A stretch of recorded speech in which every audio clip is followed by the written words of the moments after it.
Learning Language Arts Through Literature, or LLATL, is a comprehensive ELA curriculum for grades 1 through 12. We're looking at a week from grade 5. I'm Sara, a curriculum consultant for Rainbow Resource Center.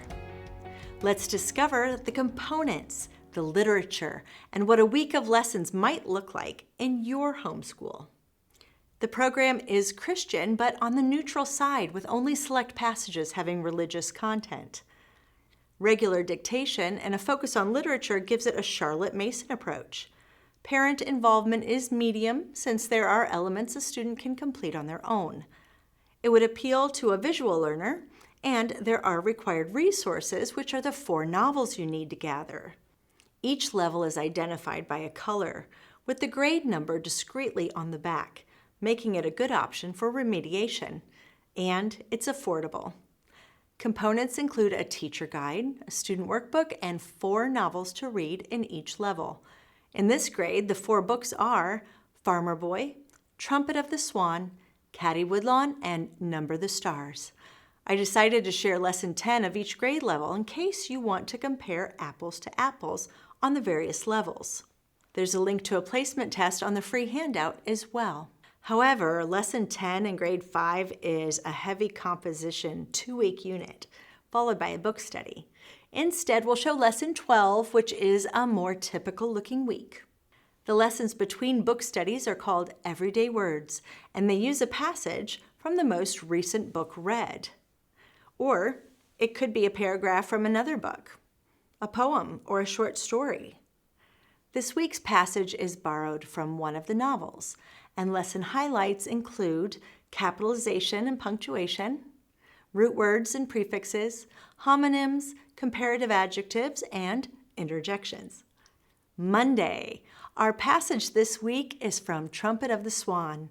Listen to the teacher read the passage, and when ready, the student reads the passage aloud. Your teacher will dictate the first 3 lines as you write them in your workbook. Choose about 5 spelling words from the paragraphs, or use the suggested words.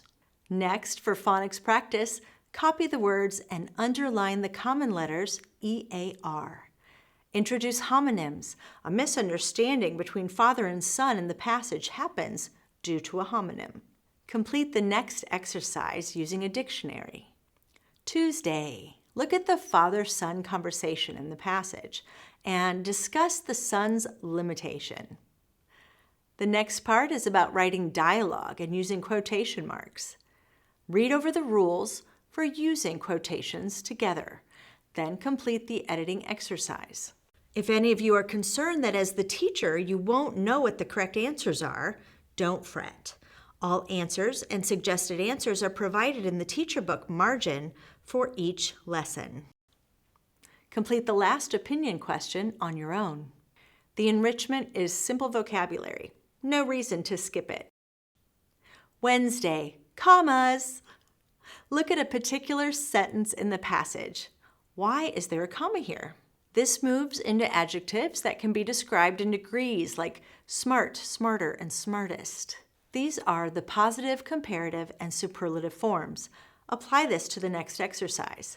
With some adjectives, you'll use more and most to show comparison, as in most intelligent. Complete the exercise. Thursday, interjections. Practice using them with correct punctuation in the exercises. Looking at prefixes and root words again, complete the exercise. A practice spelling test is recommended, but optional. Friday, listen as the teacher dictates the passage and you write it. Check yours with the original. Take your spelling test.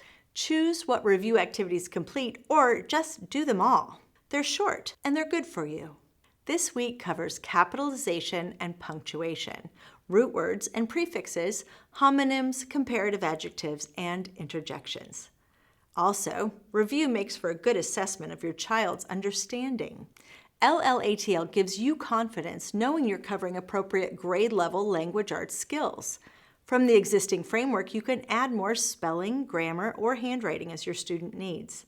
You could even use an abridged version of a novel if your student would benefit from an easier version. This doesn't mean that you need to add anything at all. The framework is here. Use it as it is or adapt it to suit your learner. The integrated approach assigns meaning to the lessons. Grammar is taught with composition, not in isolation. Vocabulary and spelling come right out of the novel or text you're reading. Your student has already seen the words. Handwriting comes from passages you've read. The more connections, the better the retention. You can see the program overview video on our YouTube channel. As always, our team of curriculum consultants is available to you free of charge. Bring us your questions by phone at 888-841-3456. Use our online chat at www.rainbowresource.com. We're here Monday through Friday from 8:30 to 5 Central Time. Or send us an email, consultants@rainbowresource.com, for a prompt reply.